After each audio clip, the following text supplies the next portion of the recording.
Hello, I'm Reverend Kennetha Bigham-Tsai, Chief Connectional Ministries Officer of the Connectional Table.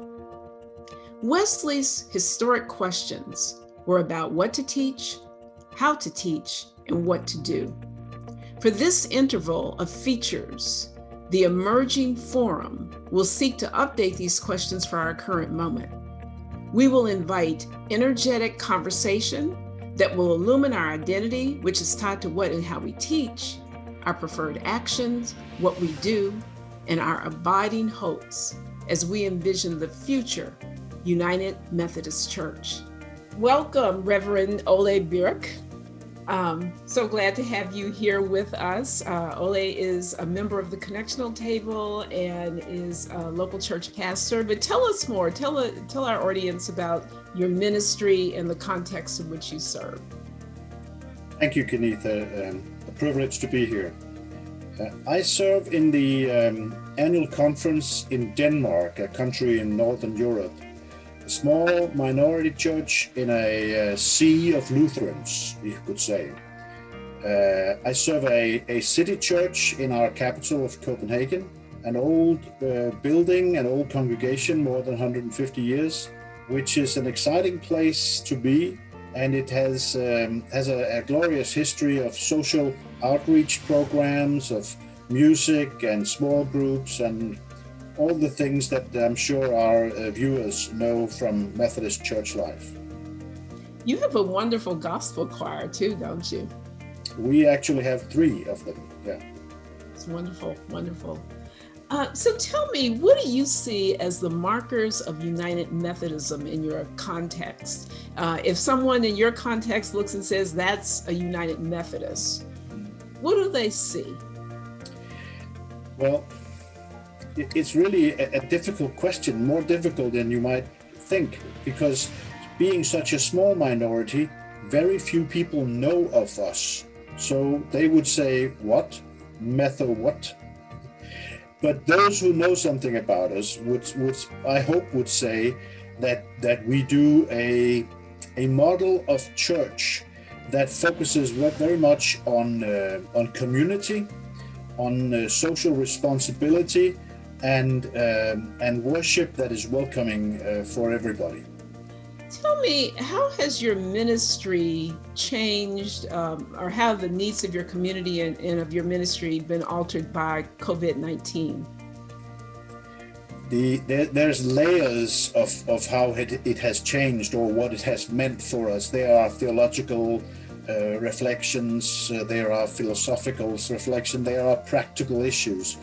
I think if to sort of give you an idea of what I see, I would say that the first thing it has done for all of us is that it has made us aware of how fragile we are.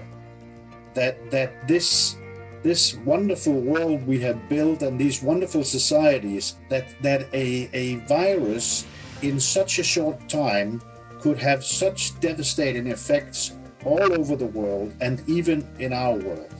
So I think there's been a sort of a shaking up of people that, wow, can this really happen? And it actually does. It has atomized our community, meaning that the solitude, the distance we have had to put between us physically has made us lonely and yearn and long for fellowship, for a hug, for a smile, for a coffee at a corner shop, for all the things that we have taken granted.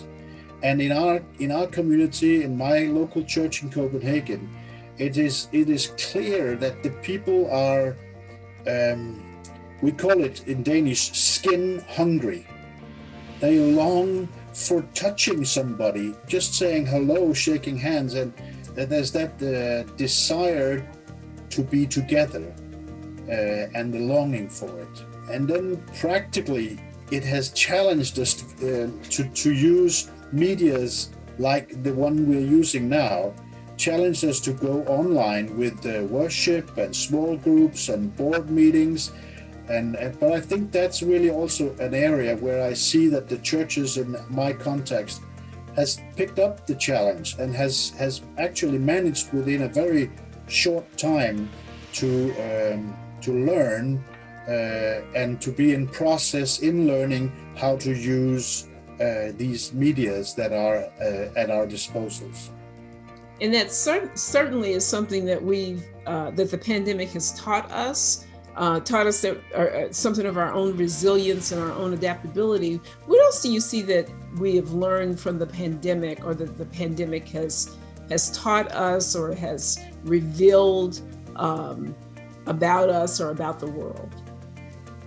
I would say two things, one positive and one not so positive. The positive thing that we have learned is how important community is, and how lonely we get without it, and how we lose touch with who we should be when we are not together. Community simply has I think a larger and more important function in our identities than we perhaps realized before. Now that it's taken away from us, it hurts. So I think that's the one thing. The other thing that it's taught us is that in a crisis, our societies, there's a strong tendency to look out for number one, to look out for yourself. And I see this in the politics that we have seen unfold in the area of vaccines, for instance, that it is really hard for rich and affluent societies to share when there is a demand for a quick fix for everybody right away.